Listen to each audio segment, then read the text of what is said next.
Todo pronto para comenzar la mesa, decía recién, y bueno, ya la escucharon. Susana Mangana, le damos los muy buenos días. ¿Qué tal, Susana? Hola, buenos días, Romy. Un gusto estar contigo, como siempre. Bueno, saludamos también a Nicolás Albertoni, que está desde Washington, Estados Unidos, como siempre, así, acompañándonos. Nicolás, ¿qué tal? Buen día, Nico. Buen día, ¿cómo andan? También saludamos a Rafael Mandresi en París, Francia. Rafael, ¿qué tal? ¿Cómo estás? ¿Qué tal? Buenos días, ¿cómo están todos?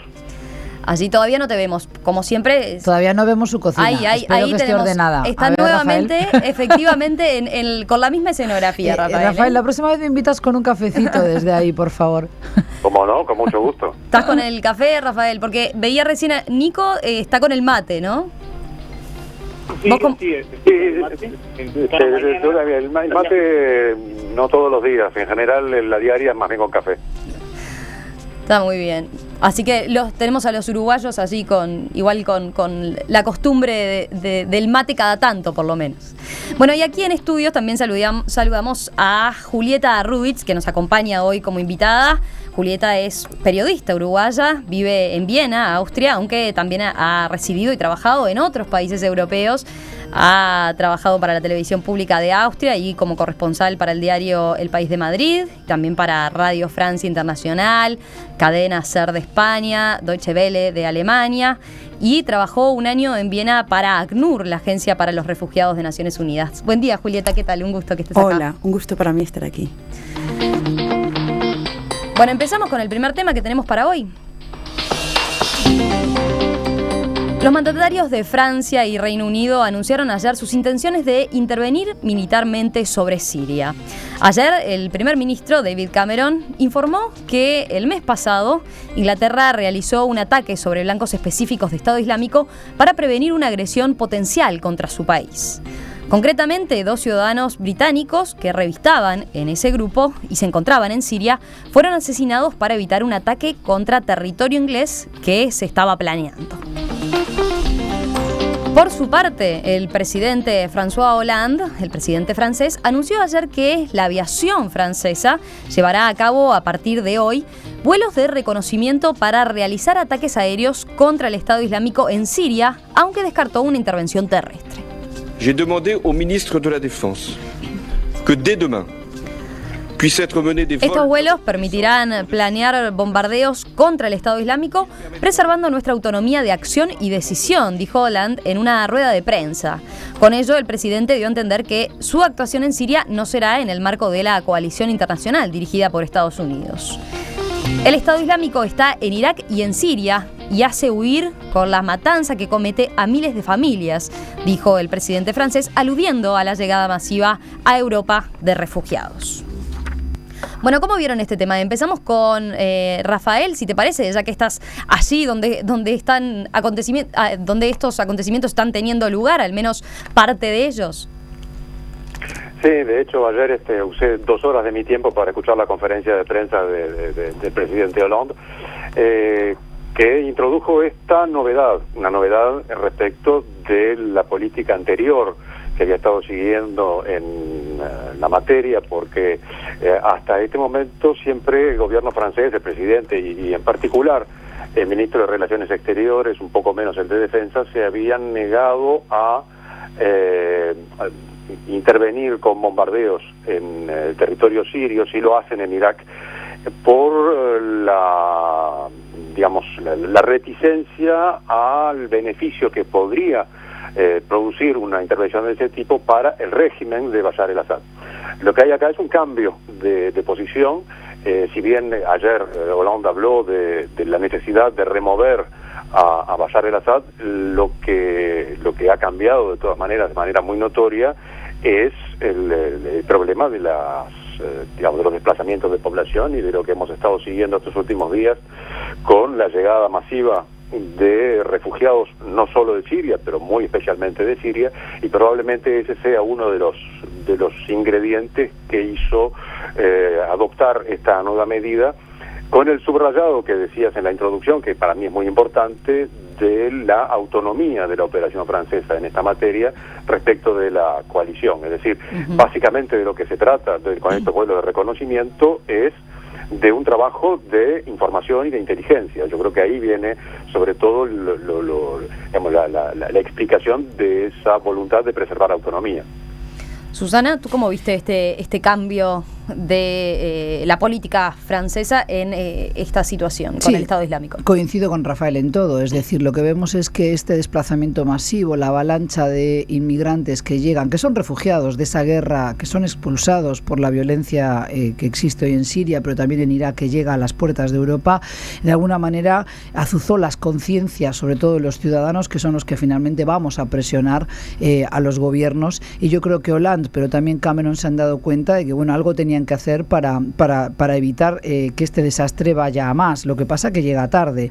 Tampoco es de recibo creer que esos vuelos de reconocimiento, por más autónomos que sean, no se han efectuado antes. ¿Qué tipo de coalición tienen armada? No es creíble que durante un año hayan estado bombardeando posiciones del Estado Islámico, supuestamente Estados Unidos y otros países europeos, pero también de la región, Arabia Saudí y Qatar, etcétera, y que no se sepa dónde están esas posiciones. ¿Cómo es posible que un grupo que se organiza en menos de un año pueda desafiar de esa manera a tantos ejércitos, a tantos servicios de inteligencia? Siguen apostando a la aviación, ¿verdad? No al combate terrestre, para no perder vidas. Sí, eso lo dejó claro ayer Hollande. Claro, lo que pasa es que aquí hay una serie de cálculos, o sea, el propio Hollande admite que no se actuó en Siria, sí en Irak, pero en Siria lo que no querían era de alguna manera darle algún tipo de beneficio extra a Bashar al-Assad, cuando en realidad la existencia del Estado Islámico ya per se es un balón de oxígeno para Bashar al-Assad, porque como el demonio es mayor que lo que representa Bashar al-Assad, le van a permitir continuar como han hecho hasta ahora. Yo creo que ese combate tiene que darse de otra manera y sobre todo tiene que darse en la parte de financiación, de entrega de armas, de captación de milicianos, porque de lo contrario seguiremos teniendo ese foco infeccioso. A ver, muchas veces te hemos escuchado aquí en Perspectiva, en incluso los espacios editoriales, reclamando otra actitud, ¿verdad?, de Europa. Este primer paso igual de esto, o este cambio, no te deja del todo... Sí, no, o sea, no me deja del todo contenta y satisfecha, porque entiendo que seguimos haciendo cálculos, o sea, a ver qué me conviene más, dónde golpeo ahora, elimino a 2 ciudadanos que podrían ser potencialmente peligrosos para el territorio británico. Bueno, no está claro, estaban fuera de Gran Bretaña ya, no es necesariamente una ecuación, una regla de 3 que vayan a regresar a Reino Unido para perpetrar allí atentados. Lo que entiendo es que en toda esta cuestión del Estado Islámico, del combate al fundamentalismo más radical que viene de parte del mundo musulmán, hay siempre cálculos de geopolítica, de geoestrategia, y así nos va. Y yo creo que hay que depurar responsabilidades o sea, lo que quiero decir es, a mí me deja mal acusar siempre, es muy simplista acusar a Estados Unidos, acusar a Francia o Gran Bretaña. ¿Qué pasa con Qatar? ¿Qué pasa con Turquía? ¿Qué pasa con Arabia Saudí? Nico, ¿cómo lo ves tú? Sí, bueno, yo creo que es un tema que de hecho nos viene llevando ya varias tertulias, es un tema complicado en el que uno no ve fin, porque incluso aquí también, bueno, Susana como especialista en el tema, pero también nosotros que estamos relativamente siguiendo estos temas internacionales, uno no le ve el fin a estas cosas, ¿no? Yo creo que bueno, esta señal ahora de Francia, pero también Gran Bretaña, de una posible, bueno, toma de un poco el timón en esto y decir, bueno, nos está tocando a nosotros el problema ahora, entonces actuemos. A mí hay un paréntesis, tiene como 2 señales, ¿no? Es decir, también es que los países da una señal, que en esto no estoy diciendo nada nuevo, pero sí está bueno reafirmarlo cuando sucede, de que los países se mueven hoy, a pesar de ver, y lo más lamentable que estamos pudiendo ver en imagen de lo que está sucediendo en esa zona del mundo, los países se terminan moviendo solamente cuando las cosas lo tocan, ¿no? Es decir, yo creo que hay pocas señales, y yo creo que este mundo, dentro de tanto malo, lo bueno sería de ver señales diferentes a las que estamos acostumbrados en el contexto internacional, pero nuevamente vemos que los países se mueven cuando los tocan a ellos. Y hoy a Europa le está tocando el tema de la migración masiva, que claramente no la está pudiendo contener y ve que el origen está en el conflicto, bueno, el conflicto en Siria. Entonces, yo sí, y voy también por esa línea, Susana, que me interesa ver ahora, es decir, qué fuerza en el mundo y en el correr de la historia pudo sobrevivir teniendo el ejército norteamericano, el ejército francés y el ejército inglés en contra. Entonces, o hay algo que no estamos viendo, claramente, pero donde realmente tomen presencia estos 2 ejércitos, estoy hablando de francés y de Reino Unido, si yo creo que, bueno, es decir, es realmente el fin, o si no, claramente nos está atacando como se debería atacar, pues no hay ningún ejército que yo sepa en la historia que ha sobrevivido a tener esos 3 ejércitos en contra, ¿no? Entonces, yo creo que es un tema mucho más profundo, se ve que no lo estamos entendiendo de este lado del mundo para comprenderlo. Estoy hablando desde Occidente, porque claramente hay algo que está faltando para darnos cuenta de que igualmente estamos tan lejos del fin. Julieta, estoy completamente de acuerdo con Nicolás. La pregunta es ¿qué es lo que no está ocurriendo? Quizás buscar respuestas es no solamente ver lo que pasa, sino lo que no pasa. Y desde hace tiempo, ya bastante tiempo, me pregunto cómo es que en la comunidad internacional, al menos en las Naciones Unidas, la Asamblea General, no ha convocado una reunión de urgencia extraordinaria, una conferencia extraordinaria para tratar este tema. ¿Qué es lo que pasa? Que esto no ocurre. Ahora se habla de una intervención de Francia, de Inglaterra, nadie habla de tener un mandato de la ONU. No. ¿Qué pasa que está la ONU tan callada? Es algo muy extraño. Sobre todo a mí me da por pensar que a mis ojos este grupo de radicales criminales, terroristas, creo que se merecen todos los nombres, y eso que hay que ser cuidadoso con los nombres, pero estos que se mal llamados Estado Islámico, y digo mal llamado porque no es un Estado y sin embargo ya han ganado una batalla al conseguir que todos lo llamemos así sin tener un Estado reconocido. Es lo más parecido, o una de las cosas más parecidas a lo que fue el nazismo. Si uno piensa que están destruyendo, aniquilando todo lo que no sea como ellos. No nos importa ahora hablar, vamos a buscar similitudes, que no sean como ellos en religión, que no sean como ellos en etnia, que no sean como ellos en muchas otras cosas. Yo creo que instituciones como las Naciones Unidas, hasta la Unión Europea, gran parte de lo que somos como concierto de naciones o como de lo que intentamos ser, parte de la tremenda experiencia de la Segunda Guerra Mundial, parte del nunca más. Nunca más, o sea, tenemos todo esto para que algo que fue terrorífico, que fue como un momento culminante de la maldad humana, no vuelva a ocurrir. Ahora, si bien en una escala mucho más pequeña está ocurriendo algo muy similar, y ni siquiera los estados son capaces de reunirse en una asamblea para condenar esto. Estoy de acuerdo con Nicolás que hay algo que no estamos entendiendo. Susana, ¿tenés una explicación para eso? Bueno, a ver, yo creo que sí se entiende. En las altas esferas se sabe lo que ocurrió. Llevamos siguiendo lo que fue los albores de cómo surgió el Estado Islámico, se sabe. Es decir, lo podemos hacer la película y trazar todas las etapas hasta aquella muy efímera primavera árabe que se inició con la muerte a lo bonzo del joven Bouazizi en Túnez en diciembre del 2010. A partir del 14 de enero del 2011, con la huida de Ben Ali de Túnez, arranca esa famosa y mal llamada primavera árabe, y después lo que fue el caos, la guerra civil de Siria, pero lo que muchas veces no nos damos cuenta es que la guerra civil de Siria ha sido un gran manoseo, una manipulación, y ha sido una gran patraña. Es decir, había oposición en Siria, sí, pero no a los niveles que podríamos imaginar en Occidente, porque a los opositores en Libia o en Siria se los asesinaba, se los acorralaba, se los aniquilaba. Por tanto, hay un forcejeo entre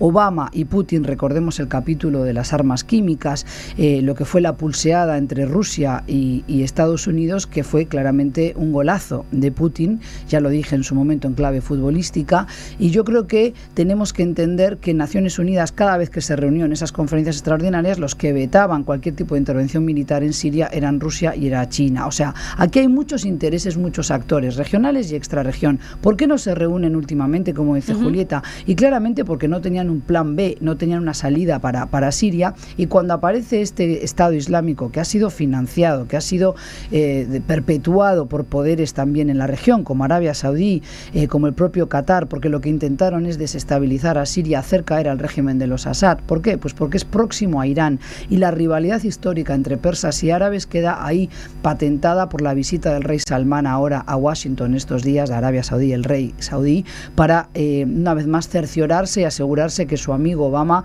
no va a traicionar a los árabes del Golfo Pérsico, porque se sienten molestos por el acuerdo de Irán. Porque lo planteaste en tu intervención anterior. ¿Por qué entonces los países países del Golfo Pérsico no están haciendo nada. Y bueno, lo que pasa es que se les va de las manos. Esta crisis, ¿no? No hacen nada con los refugiados, o hacen muy poco, no hacen todo lo que debieran hacer, ¿verdad? Pero por otro lado, porque se apuesta al confesionalismo, a la división, a la tribalización de estos conflictos. Ahí tenemos a los kurdos por la suya, tenemos a los sirios ahora totalmente devastados por una guerra, por eso la avalancha humanitaria. Ahora, ¿cómo acabar con el Estado Islámico? Pues realmente cortando los víveres, cortando la financiación, cortando el mercado negro de armas. Otra que mercado negro, las armas entraban como querían desde Turquía, porque para Turquía el enemigo no ha sido el Estado Islámico, que es una cosa que nació ayer. Los adversarios son los kurdos, por eso golpean al PKK, por eso golpean a las bases de los YPG, las facciones locales kurdas que defienden la plaza. Entonces, realmente se entiende lo que está pasando. Lo que hay es un interés por el acceso y control de los recursos naturales y por el rediseño del mapa de esas fronteras de Oriente Medio. Rafael. Sí, respecto de lo que decían recién los compañeros sobre las cosas que no están incluidas a partir del momento en que uno concentra únicamente el foco en Estados Unidos, Inglaterra y Francia, y digamos, yendo en la dirección que introducían tanto Julieta como Susana recién, respecto de Rusia, aparentemente, más allá de que Vladimir Putin ha declarado lo contrario, pero hay militares rusos operando en Siria hoy, incluso con una, digamos, con una dimensión hasta relativamente patética, en cierto modo. Esto se supo porque estos soldados andan difundiendo selfies por sus páginas de Facebook. Y bueno, por supuesto que la implicación de Rusia y de Irán, no vuelvo sobre eso porque lo acaba de explicar Susana. Sí quisiera apuntar un elemento respecto de la decisión, más que la decisión, la ejecución de Gran Bretaña de este bombardeo, porque las declaraciones de Cameron justifican este bombardeo por un presunto atentado que se estaría preparando contra el Reino Unido en Siria, dentro de las redes del grupo Estado Islámico. No es muy creíble que esa sea la razón, y tampoco es de recibo digamos, cada vez que se ha dicho el argumento sobre la necesidad de impedir los atentados que se cometan en Europa. Hay que recordar que ninguno de los atentados de los últimos años ha sido obra del grupo Estado Islámico en Europa. Que haya gente que, digamos, alegando su adhesión al Estado Islámico haya cometido atentados es una cosa, pero en ningún caso ha quedado demostrado que la preparación de esos atentados provenga ni del grupo ni de la región donde están combatiendo y operando. De modo que las razones para decidir bombardeos o vuelos de reconocimiento, quizás seguidos de bombardeos, no me parece que responda a ese factor, más allá de las declaraciones del primer ministro del Reino Unido ayer. Julieta. Aquí no puedo decir mucho más porque estamos abocados a lo que nos viene de la prensa. Yo aquí, una vez que estoy aquí, a mí me parece todo muy extraño también la situación de Turquía. No olvidemos que Turquía es parte de la OTAN y Turquía está ahora combatiendo, como bien decía Susana Mangana, en primer lugar a los grupos kurdos, el PKK.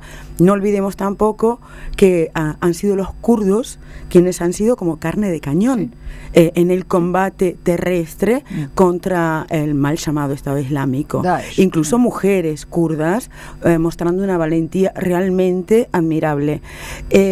Suelen ser los kurdos la carne de cañón desde hace mucho tiempo. Siempre que hay conflicto son utilizados por un lado y por el otro. Incluso me llama la atención este niño muerto que se ha transformado en un ícono, esa imagen a orillas del mar, es kurdo. E incluso esto como que va desapareciendo. Hay muchos factores que cuando vemos lo que anuncian Francia o Inglaterra de que van a intervenir, desaparecen de repente del discurso. Aquí tenemos... Y como estamos escuchando, Inglaterra argumenta vamos a combatir porque allí están preparando un atentado contra nosotros, o sea, un blanco y negro, un bueno y malo que nos impide comprender lo que realmente está ocurriendo. Esta es mi opinión. Yo creo que sí sería bueno combatir este grupo en especial, que es el Estado Islámico. Es una opinión quizás personal, pero quizás la comparten también los millones de refugiados que ahora se están desplazando, casi todos queriendo desplazarse hacia Alemania. Nico, tú para cerrar. Sí, no, nada que agregar, ya todo lo que dijeron los compañeros. Sí, el foco nuevamente, no poner el foco en los migrantes, es decir, yo creo que cuando uno ve esto, que obviamente no es la primera vez que se da en la historia, estas corrientes migratorias masivas, estábamos de alguna forma en una parte de la historia acostumbrados a verlas por razones económicas, pero también han habido migraciones por conflicto.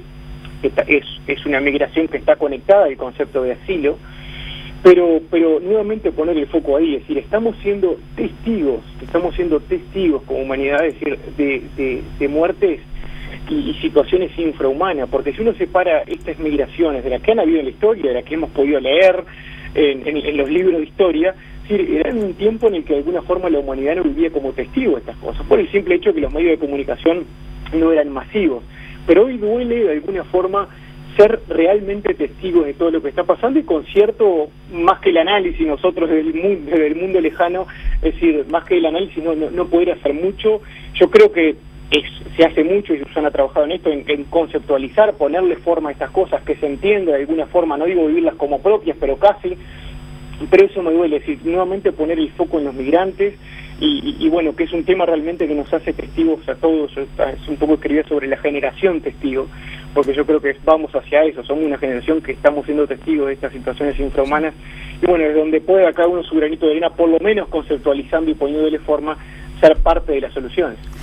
Sí, simplemente el apunte de que este tipo de fundamentalismos aberrantes como el que exhibe Daesh, que sería el término, el acrónimo en árabe, para justamente restarle y evitar decir Estado Islámico y darles ese changüí, como se dice creo en criollo, ¿no? Yo lo que digo es que combatir al Estado Islámico únicamente es una medida cortoplacista. Hay que combatir todo tipo de fundamentalismos, porque surgen el fanatismo y el fundamentalismo de corte religioso, surge cada vez que hay estados fallidos como el de Irak, el de Libia, el de Siria, y ahí sí que tiene mucho que ver la intervención interesada de la OTAN en Libia para sacar a Gaddafi, la no intervención en Siria para dejar a Bashar al-Assad. Es decir, la hipocresía a la que nos tiene acostumbrada no solo el Realpolitik, no solo las potencias desarrolladas de Occidente, sino también otras como China, como Arabia Saudí, por sus cálculos, como decíamos, geopolíticos, que nada tienen que ver con la religión, sino para manipularla, enfrentar y dividir poblaciones. Entonces, si no queremos una crisis migratoria sobre nuestras espaldas, tenemos que evitar esos focos infecciosos, y ahí tenemos que hacer algo que no se ha hecho hasta ahora en tantos años de combate al terror, ¿no? Como decía Bush hijo, o sea, no sirvió para nada la lección aprendida de combatir Al-Qaeda, no murió Al-Qaeda porque murió su líder Bin Laden. Entonces, si queremos combatir al fundamentalismo del Estado Islámico, de Daesh, también tendremos que evitar esos estados fallidos que son los que luego producen ese tipo de caldo de cultivo donde medran todo tipo de fanatismos.